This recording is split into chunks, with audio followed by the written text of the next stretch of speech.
The grand stellar citadel floated above the blue curve of the planet Aliris, shining like a jewel in the dark. Massive ships from dozens of species arrived one by one, their hulls painted with symbols of peace and authority. This was the Unity Summit, a gathering meant to remind the galaxy that the age of war was over. Inside the citadel, alien Princess Lyrian stood near a tall crystal window, her hands folded calmly in front of her. To anyone watching, she looked composed, graceful, every bit the royal figure her people admired. But inside her mind, old memories stirred memories she had never shared with anyone. She watched human ships glide into their assigned docks. "They've arrived," one of her attendants said softly. Lyrian nodded, her eyes never leaving the view.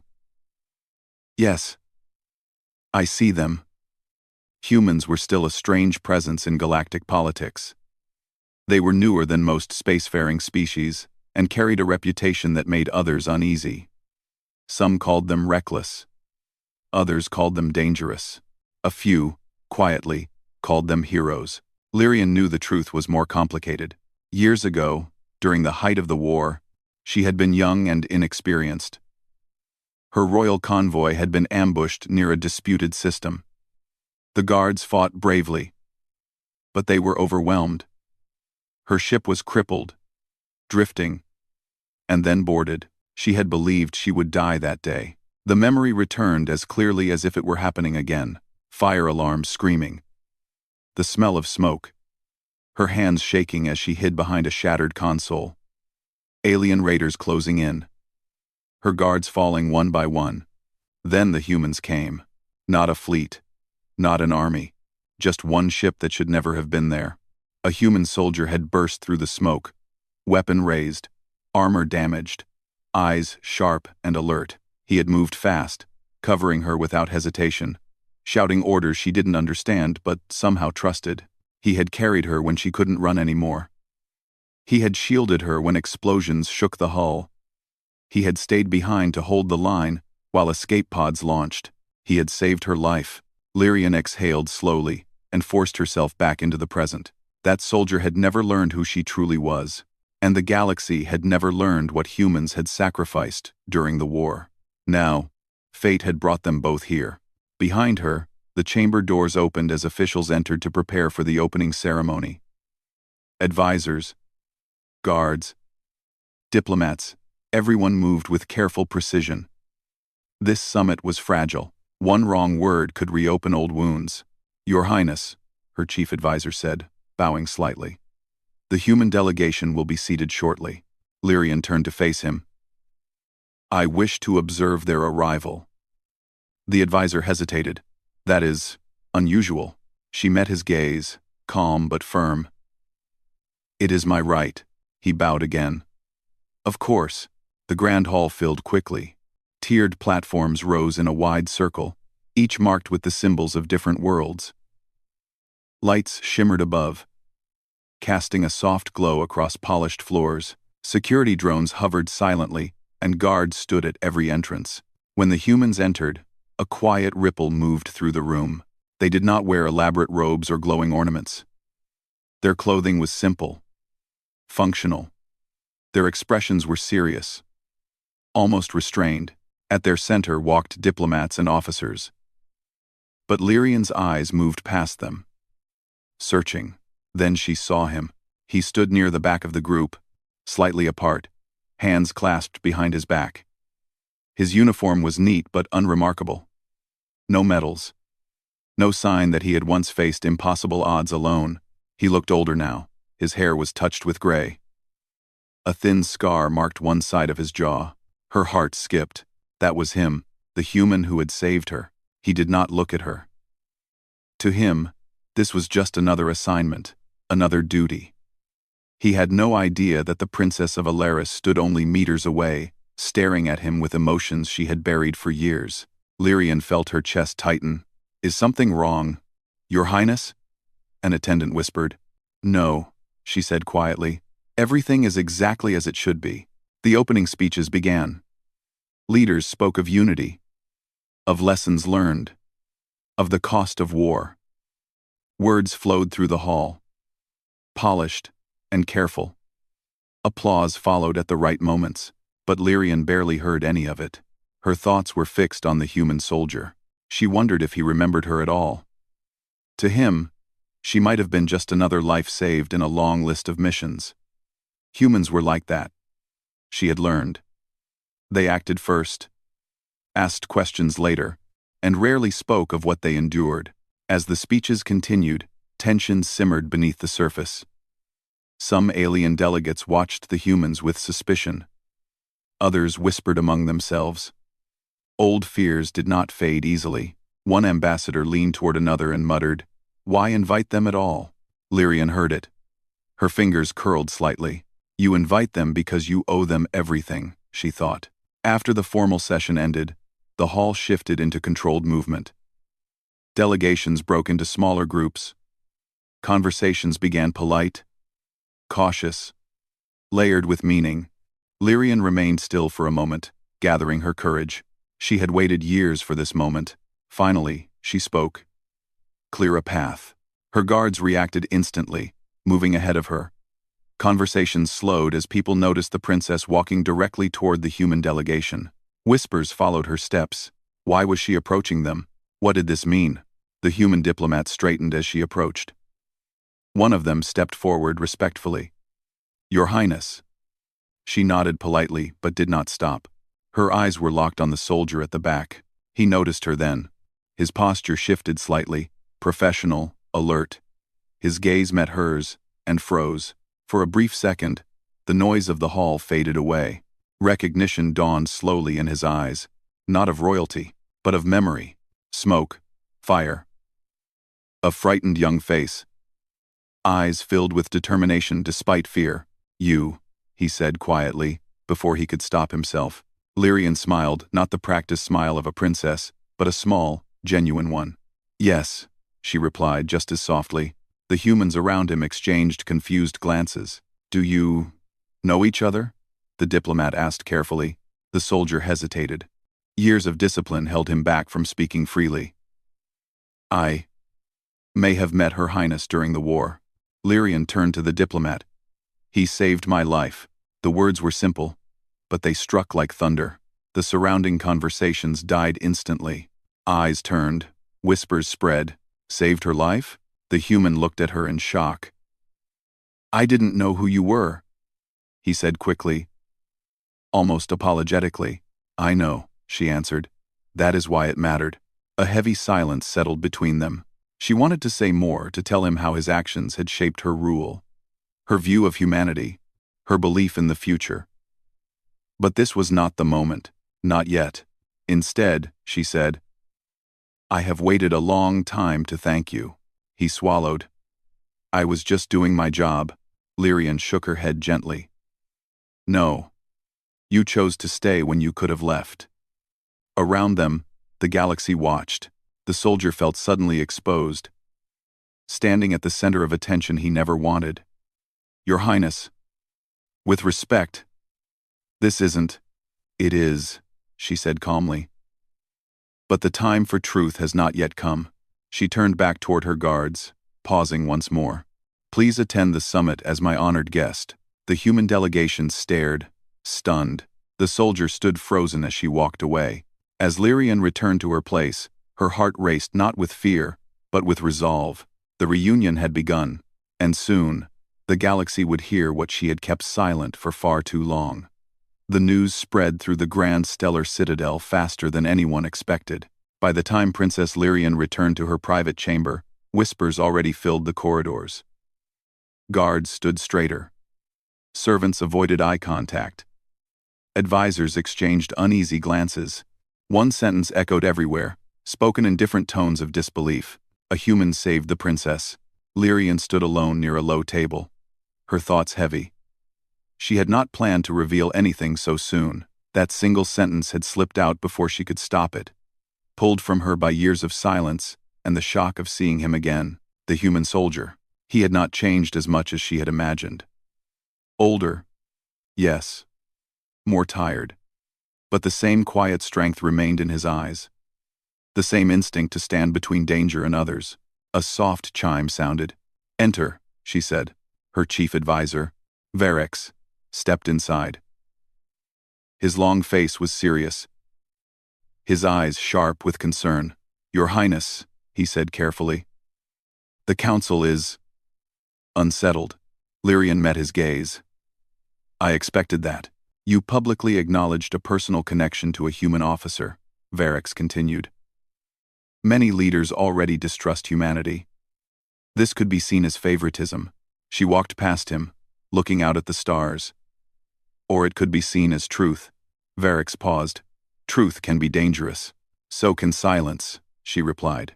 Elsewhere in the citadel, the human delegation was facing its own storm. The soldier sat in a quiet briefing room, hands resting on his knees. The diplomats spoke in low voices nearby, arguing in careful words. "Do you realize what position this puts us in?" one said. "She singled you out," another added. "Do you have any idea how that looks?" The soldier kept his voice calm. "I didn't ask for it. I didn't ask for it." "What exactly happened during the war?" the lead diplomat asked. "We need details."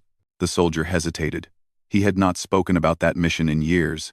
"It was a rescue," he said slowly. "We received a distress signal. We weren't told who was on board, just that civilians were trapped." "And you stayed behind?" the diplomat pressed. He nodded. "Someone had to." The room fell quiet. "You saved her without knowing who she was," the diplomat said. "That complicates things." The soldier frowned. "Why?" "Because," the diplomat replied. "Now the galaxy is asking why a human would risk everything for an alien princess." 2. The soldier looked up. "Because she needed help." The diplomats exchanged glances. None of them had a response. That night, a formal reception was held. Music filled the great hall. Lights shimmered across crystal walls. Delegates gathered in controlled clusters, smiling while measuring every word.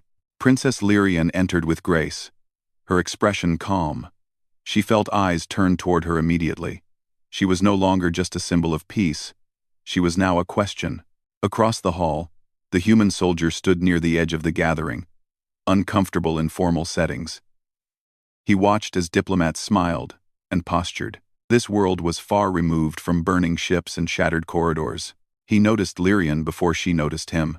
She approached slowly, not with guards this time, but alone. "May I join you?" she asked. He straightened instantly. "Of course, Your Highness." She smiled faintly. "Please. Just Lyrian. At least here. Please, Lyrian." He hesitated, then nodded. "All right." They stood side by side, looking out over the gathering. "I didn't mean to cause trouble for you," she said quietly. He shook his head. "I've had worse days." She almost laughed at that. "I never thanked you properly," she continued. "Not as myself. Not as who I am now." "You don't owe me anything," he replied. She turned to him. "You carried me through fire. You shielded me with your own body. You stayed behind knowing you might not make it out." He looked away. "I did what anyone should." "No," she said gently. "You did what few would." Around them, conversations slowed. People were watching again. The soldier noticed and shifted uncomfortably. "You might want to be careful. People are already talking." "That is why I am here," she said. "Because they need to see this." "See what?" he asked. "That humanity does not hide behind fear," she answered. "That courage does not belong to one species." Before he could reply, a sharp sound echoed through the hall. A security alert. Lights dimmed. Music stopped. Guards moved instantly. "Remain calm," a voice announced. "This is a precautionary alert." Lyrian's instincts flared. "What's happening?" the soldier asked. She scanned the room. "I don't know." Then she saw a flicker of movement near the upper platforms. A device, small and blinking, clinging to a support beam. His eyes followed hers. "Get down," he said without hesitation. Before she could react, he moved. He stepped in front of her, pushing her back as a loud crack split the air. The device exploded not with massive force, but enough to send shards flying and sparks raining down. Screams echoed. Guards rushed forward. The soldier raised his arm. shielding Lyrian instinctively. A shard struck his shoulder, tearing fabric and skin. He barely reacted. "Are you hurt?" she asked, gripping his arm. "I'm fine," he said through clenched teeth. Security forces secured the area quickly. The threat was contained, but the damage was done. Everyone had seen it. A human, once again, stepping in front of the princess without pause. Medical staff arrived, but he waved them off until Lyrian was cleared first. Only when she nodded did he allow himself to be treated. The hall buzzed with shock. That was not protocol. That was instinct. Later, in a secure chamber, leaders gathered in urgent discussion. Screens displayed footage of the incident from multiple angles. "The human reacted before our guards," one alien leader said. "He didn't hesitate," another added. Princess Lyrian stood before them, calm and resolute. "This is why I trust them," she said. "This is why humanity matters." A council member scoffed. "One act does not define a species." She turned to him. "Then look closer. This was not the first time. It was simply the first time you were watching." Silence followed. In the medical wing, the soldier sat on a bed as a medic finished treating his shoulder. "You're lucky," the medic said. "Just a shallow wound," the soldier nodded. "Thank you." When the medic left, Lyrian stepped inside. They were alone. "You didn't have to do that," she said softly. "Yes," he replied. "I did." She studied him for a long moment. "You never change." He smiled faintly. "Neither do you." She took a breath. "Tomorrow, the summit resumes. And tomorrow, I will speak." He looked at her sharply. "About what?" "About the war," she said. "About what humans gave, and what they never asked for. That will shake things," he warned. She nodded. "It should." He stood slowly. "Then I'll be there." She met his eyes. "I know." As she turned to leave, she paused at the door. "The galaxy is listening now," she said. "And when I speak, nothing will ever be the same." The soldier watched her go, a familiar weight settling on his shoulders. Once again, he had stepped into something much larger than himself. And once again, he would see it through. The next day, the Grand Stellar Citadel felt different. Security was tighter. Guards stood at every corner. Drones hovered silently above polished floors. The attempted attack from the night before had shaken everyone, even those who pretended to remain calm. Rumors spread faster than official statements. Some claimed the attack was meant to disrupt the summit. Others whispered it was aimed at Princess Lyrian herself. A few openly blamed the humans, though no proof supported the accusation. Princess Lyrian stood in a private chamber, preparing for the most important speech of her life. She wore formal royal attire, symbols of her people woven into flowing fabric. Yet her expression was not regal, it was thoughtful, heavy with responsibility. Her advisor, Orcs, stood nearby. "Once you speak, there is no turning back," he said carefully. "I know," Lyrian replied. "The council will resist," he warned. "Some may try to silence you." She turned to face him. Then they should have spoken the truth themselves. Varek studied her, then bowed his head. "Very well, I will stand with you." Across the citadel, the human soldier walked through a secure corridor with the rest of the delegation. His shoulder still ached, but he ignored it. Pain was familiar. Attention was not. He felt eyes on him everywhere. Guards nodded with new respect. Servants stared openly. Even alien officials whispered when he passed. He did not like it. One of the human diplomats caught up with him. "You all right?" "Yes," the soldier answered. "You realize what's happening, don't you?" the diplomat asked. "I have a feeling," he said. "The princess is about to change how the galaxy sees us," the diplomat continued. "And you're at the center of it." The soldier stopped walking. "I never wanted that." The diplomat placed a hand on his shoulder. "No. But sometimes, that's exactly why you're the right person." The grand hall filled again as the summit resumed. Every seat was occupied. Leaders from dozens of worlds watched the central platform closely. The air felt tense, like a storm waiting to break. Princess Lyrian stepped forward. The room fell silent. She stood tall, her voice calm when she spoke, carried clearly by the hall's systems. "Honored leaders of the galaxy," she began, "we gather here to preserve peace. But peace built on half-truths will never last." Murmurs rippled through the audience. She continued, "Last night's attack reminded us how fragile this moment is. Fear still lives among us. Distrust still divides us." Her eyes moved across the room, then settled briefly on the human delegation. "Today," she said, "I will speak of something I was once advised to forget." A few council members shifted uncomfortably. "During the war," Lyrian said, "I was captured. My convoy was destroyed. My guards were killed protecting me." Gasps echoed softly. "I was young," she went on. "I was terrified, and I believed my life would end alone in the dark." Her voice did not shake. Then a human answered a distress signal that was never meant for them. The hall grew perfectly still. They did not know who I was. They were not ordered to come. They came anyway. Images appeared above the platform, archival footage from the war. A damaged ship, smoke-filled corridors, human soldiers moving through chaos. "The human who found me did not ask my name," Lyrian said. "He did not ask my title. He saw someone in danger, and he chose to act." Some leaders leaned forward now, unable to look away. "He carried me through fire. He shielded me from explosions. He stayed behind, so that others could escape." Her gaze hardened slightly. "He survived. But many others did not." Silence pressed down on the room. "For years," she continued, "this truth was buried. Not by humans, but by us." A sharp intake of breath spread through the council. "We accepted peace," Lyrian said, "while pretending we did not owe it to those who paid its price." She raised her hand gently. "The human who saved me stands in this hall today." All eyes turned. The human soldier felt the weight hit him like a physical force. Every gaze locked onto him. His heart pounded, but he did not move.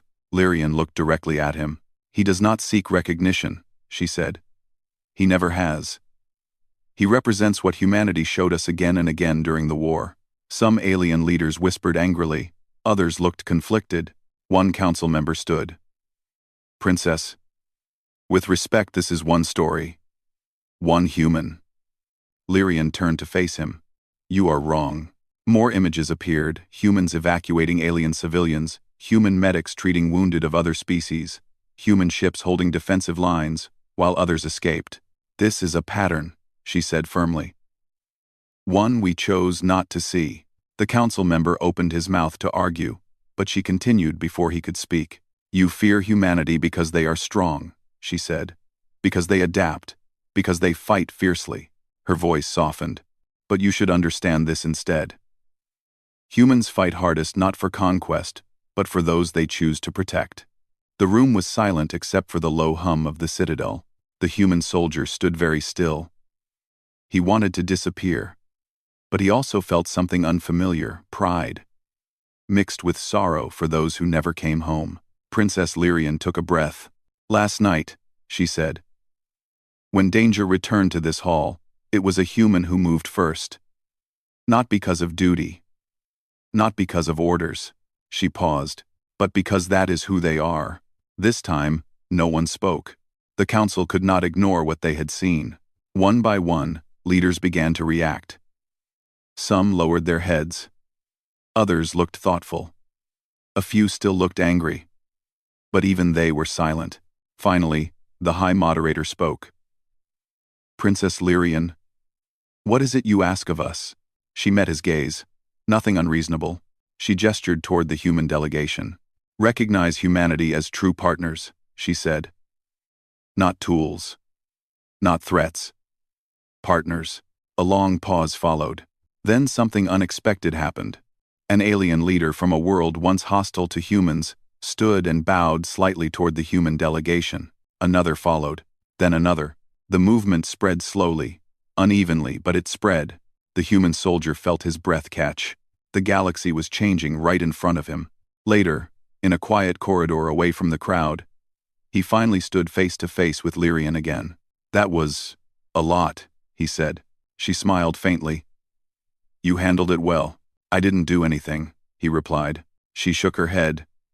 "You did what you always do. You showed them who humans are by being one." He looked at her. serious now. This puts you at risk. Yes, she said. But some truths are worth that risk. They stood in silence for a moment. The summit isn't over, he said. There will be consequences. I know, she answered. But there will also be change. She met his eyes. And tomorrow, we face the hardest part. What's that? He asked. She smiled, calm and determined. Convincing the galaxy to move forward together. The soldier nodded slowly. Whatever came next, he would face it the same way he always had. Standing between fear and hope, ready to choose again. The final day of the Unity Summit began in silence. Not the peaceful kind, but the heavy silence that follows a truth no one can ignore. Inside the Grand Stellar Citadel, leaders moved with caution. Conversations were quieter. Arguments were fewer. Everyone understood that what Princess Lyrian had revealed the day before could not be undone. The galaxy had heard her words, and the galaxy was changing. Princess Lyrian stood before the crystal window once more, watching ships drift beyond the citadel. Some belonged to ancient empires, others to newer alliances, and among them, human vessels moved steadily, unchanged by the attention now fixed upon them. Her advisor, Virex, entered the chamber. The council has requested a final session, he said. They want resolution. She nodded. They are afraid. Yes, he admitted. But not of humanity. She turned to face him. Good. In another wing of the citadel, the human soldier prepared quietly. He adjusted his uniform, checked the small cut on his shoulder. Now mostly healed, he had never imagined he would be here, at the center of galactic history. One of the diplomats approached him. No matter what happens today, she said, you should know. Humanity owes you thanks. He shook his head. I didn't do this alone. She smiled. That's exactly the point. The grand hall filled for the last time. This time, there were no speeches prepared. No polished statements, only decisions. The High Moderator rose slowly. The summit will now address the future of interstellar cooperation. His gaze moved across the gathered leaders. The events of the past days have forced us to reflect, he continued. Not only on the war, but on who we become when fear guides us. Princess Lyrian stepped forward. With permission, she said calmly. I wish to speak once more. The High Moderator nodded. You may. She stood tall, but her voice was gentle. Yesterday I spoke of the past, she said. Today, I speak of choice. She gestured toward the human delegation. Humanity does not ask to be trusted blindly, she continued. They ask to be seen honestly. She paused. So I ask you this, she said. Judge them not by rumors, not by fear. Judge them by what they do when it matters most. A murmur passed through the hall. An alien leader stood. If we accept humanity as equal partners, he said, what guarantees do we have? They will not one day turn against us. The room tensed. Princess Lyrian did not answer immediately. Instead, the human soldier stepped forward. The movement surprised everyone, including himself. With respect, he said clearly, there are no guarantees. Gasps echoed. But there never were, he continued. Not with us. Not with anyone. He looked around the hall, meeting eyes across species. The only thing we've ever had is choice, he said. And humans choose again and again to stand with others when it's hardest. He took a breath. We're not perfect. We make mistakes. But when someone is in danger, we don't ask who they are first. Silence followed. Then, slowly, the alien leader nodded and sat back down. The High Moderator leaned forward. Then let us decide. A vote was called. One by one, lights appeared across the council platforms. Some hesitated, some resisted, but more than half, then more than two-thirds lit in agreement. The decision was made. Humanity would be recognized as full partners in galactic affairs. The hall erupted not in cheers, but in something deeper. Relief. Acceptance. A quiet sense of rightness. Princess Lyrian closed her eyes briefly. It was done. After the session ended, the citadel buzzed with activity. Treaties were drafted. New alliances discussed. Old enemies spoke cautiously for the first time. In a quiet garden chamber overlooking the stars, Princess Lyrian stood alone until familiar footsteps approached. "You should be celebrating," the human soldier said gently. She smiled. "I am," just quietly. They stood side by side, watching the galaxy beyond the glass. "I never expected any of this," he admitted. She glanced at him. "You never do." He chuckled softly. "Do you remember what you said to me back then?" she asked. He frowned slightly. "During the rescue?" "Yes." He thought for a moment. "I told you to hold on. That we were getting out." She nodded. "I believed you. Even when everything was falling apart." They stood in silence for a moment. "You changed the galaxy," he said. She shook her head. "No, you did. I only told the truth." He looked at her, serious now. "What happens next?" She met his gaze. "Now," she said, "we build something better." Outside, human ships prepared to depart, but this time, they did not leave as outsiders. They left as allies. As the soldier walked toward his shuttle, guards and diplomats alike nodded to him, not with awe, but with respect. He boarded quietly, just another human returning to duty. Princess Lyrian watched from the balcony as the ship departed. Her people joined her, hopeful and cautious. The galaxy would face new challenges, new conflicts, new fears, but it would also face them together. And somewhere among the stars, humanity would continue doing what it always had, not seeking praise, not seeking power, but choosing again and again to stand between darkness and those who needed light. The galaxy would remember that choice. Always.